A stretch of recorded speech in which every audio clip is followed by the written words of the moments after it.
I made a severe and continuous lapse in my judgment. I don't expect to be forgiven. I'm simply here to apologise.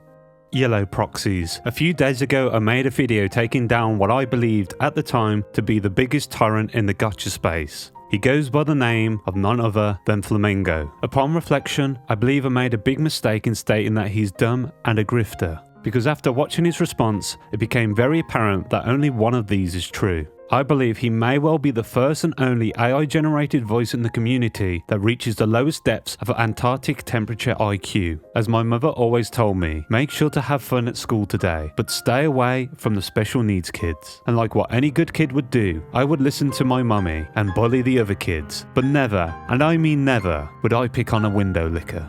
Outside this shocking revelation, Mango Critical also managed to do the unthinkable by becoming the first creator to do this. I'm calling it now. Everything Facepalme is criticizing for, he's projecting onto himself 100%. While most functional-brained individuals would simply say facepalm, Pokemon Go to the Pole's autistic eye for detail picked up on the extra letter, and only somebody this neurodivergent could be an authentic theory crafter. So as a result of this, I retract my statement where I accused him of being a disingenuous phony. I know now that he's just in need of special care, and I'd be doing my mother a disservice if I didn't revoke my accusation. I am pulling back the forces and calling for a ceasefire. No more capital W anchor emoji bombs and no more alien hominid attacks. I believe as a community we need time to heal, time to reflect, and time to mourn the brave souls that were lost along the way. We need to move past senseless drama and look to those in the community that are shining role models that never partake in such vitriol. Mr. Pokey, Io, Gotcha Smack, Tectone, M-Tashed, Free-to-Play Jesus himself, Ring Ring Ring Ring Ring Ring Ring, Braxophone, Asian Guy Streams, and iDubbbz. As small creators, no, as a community, we stand upon the shoulders of titans, men and, well, mostly men who are willing to AoE taunt and tank all the hatred we have growing inside us as a result of monetary malpractice. Now don't be fooled, this doesn't mean I have surrendered or that I have lost the argument. No, I am simply being the bigger man here. In response to the drama, I'm currently in the process of writing a 50-page document that I will be releasing a month early on my Patreon under a new £100 tier. That's pounds, not dollars, because as of right now, they're worth slightly more. I know that sharing my side of the story will most likely throw everybody under the bus, but in all honesty, I never really liked any of them anyway. I'm just business friendly, so it's not a big deal. After the fallout, I decided to reach out to You Know When You've Been Mango Flavored Tango for a YouTube comment. I thanked him for reacting, but he instantly deleted the comment, so instead I reached out on X, formerly known as Twitter. I know it's considered unethical to leak DMs, so I've taken the appropriate precautions blocking out all his responses. I know it's annoying that you can't see what he said, but don't worry, I'll read them out loud to you and keep you in the loop. Quote, hope you don't mind the DM. I tried to thank you for reacting to my video, but I think you accidentally deleted my comment, or YouTube is acting up again. I knew 100% he had deleted it, but I wanted to give him a goat to escape in the off chance he wanted to de-escalate the situation. He reacted to the message with an angry emoji before sending the fixed version of my thumbnail, which was a kind gesture, but his responses were not so kind. Quote, here is a new thumbnail for a peak retard, since you really messed up the original in a major way. Next time, try consulting with your local weeb tech bro, so that you don't make an utter fool of yourself publicly. Consider that you might have really hurt somebody with such a colossal blunder. Despite his condescending tone, I decided I'd be the respectful one and remain civil. Thanks. Working out that effect was too hard for me. Still a baby YouTuber after all. To which he responded, unlocking the drop shadow tech will improve your channel in a major way. Now if he decides to respond to this and fully leak our DMs in a counterattack, remember, doing so is universally frowned upon and should be condemned. Even if he does reveal me to be a liar, chances are he has preemptively fabricated them to make me look bad anyway. Anyhow, after this his tone shifted and eventually we started to get on like a house on fire. You know, hot and sweaty. After a few hours of back and forth, we got to the point of sharing our personal lives. I shared some photos of my family and he sent me some of his greatest hits from his Daki Makura collection. I hope he doesn't mind me sharing one of them with you guys. I made sure to appropriately censor them to protect their identity, so I think it'll be okay. I'm really happy he has a gaggle of stuffed waifus that he can depend upon in times of need, and I went away from the conversation kind of liking the guy. I know a lot of people criticize me and claim I only apologize because I lost in the free marketplace of ideas, but I think it's obvious I won. If you don't believe me, here's my receipts.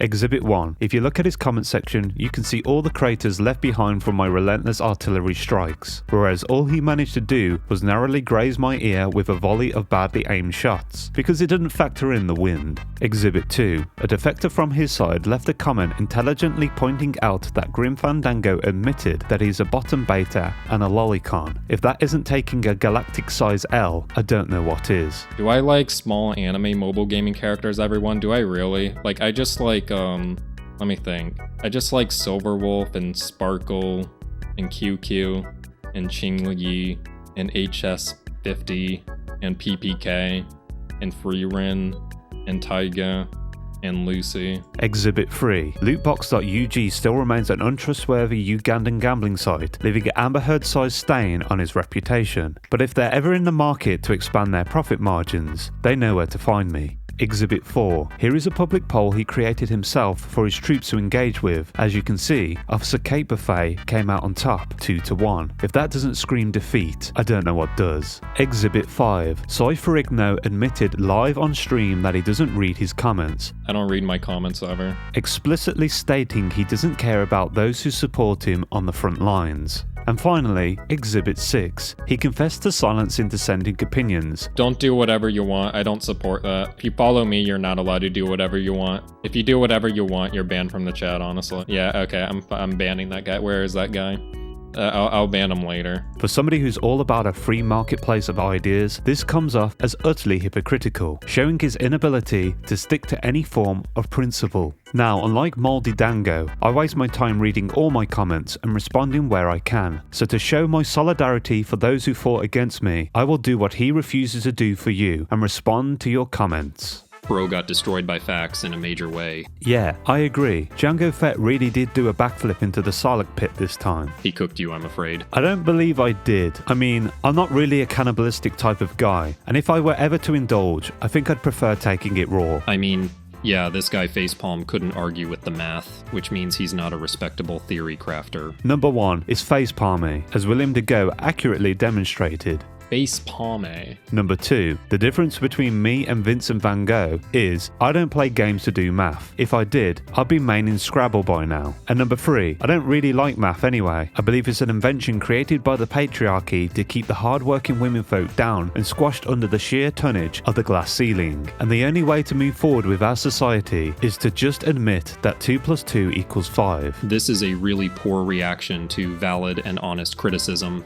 Next time, let the video play at max volume and talk over it with your point so everybody can enjoy both at the same time. You're welcome for the tip. Agreed. It's sad that the TV series Fargo doesn't read his comments, because if he did, his content would be 100 times better. Very funny video. You completely obliterated the guy. Now, thanks to you, we know that he is unimpressive, undistinguished, untrue in his statements, unintelligent, and undressed when watching the ass of Zhu Yuan. So first of all, you spelt obliterated wrong, but don't worry, I gotcha. I accidentally spelt rebuttal wrong in my video. I was too lazy to fix it at the time. So here, I offer a trade, an E for an A. Luckily, Big Chongo wasn't sharp enough to pick up on it at the time of reaction, so I feel I made the right call. Secondly, your comment is fact check false. Except for the last statement, which I can neither confirm nor deny. Mostly because my wife might be watching, and it might hurt her feelings if she found out the truth. Zhu Yuan's ass is the only thing her stans ever talk about because they know that's the only thing she has going for her design-wise.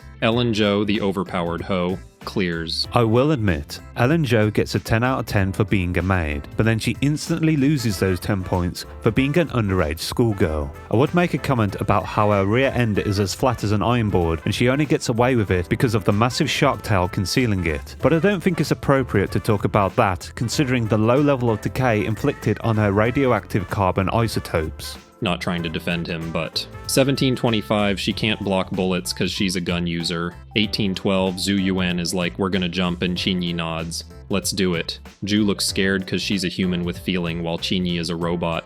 2044, here they are holding each other, and Zhu is taller, which means she's gonna hit the floor first while the little girl survives. And I am pretty sure this is a joke video, and anyone who types URAW anchor emoji is supporting the channel. True. Bro actually helped him make a better thumbnail and wants to send it. That's the best thing I saw in my life, coffee cup emoji. I will admit that Philip Fernango did come out of this whole thing with one big win, and that was fixing my thumbnail. It really did help me out in a major way. I updated the thumbnail to unlock the video's true potential, so give it a week and I'm sure it'll hit 100k views. Also, don't use a coffee cup emoji ever. It's disgusting. Tea is much better. It will simply make you look a lot more sophisticated. I have no more time for any more because I need to consider video length for the YouTube algorithm.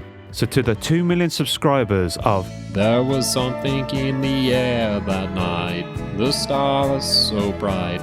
Turn and go. make sure to like, comment and subscribe to my channel as it will help me in a major way. As for my unimpressive, unadulterated, unremarkable and unworthy audience, make sure to go over to the omnipotent Django Unchained and subscribe. If you find anything suspicious, report to me directly ASAP. If he makes any wrong moves, I'll make sure to put him back in his place with pristine precision. And if you want to do none of that, would you kindly bugger off? Oh, and I forgot to mention, I'm working on building Soldier 76 from the Overwatch team. I'll come back with a report eventually, and I'll let you know if Mango Flavoured Tango's analysis was correct. Now jog on. There was something in the air that night. The stars so bright.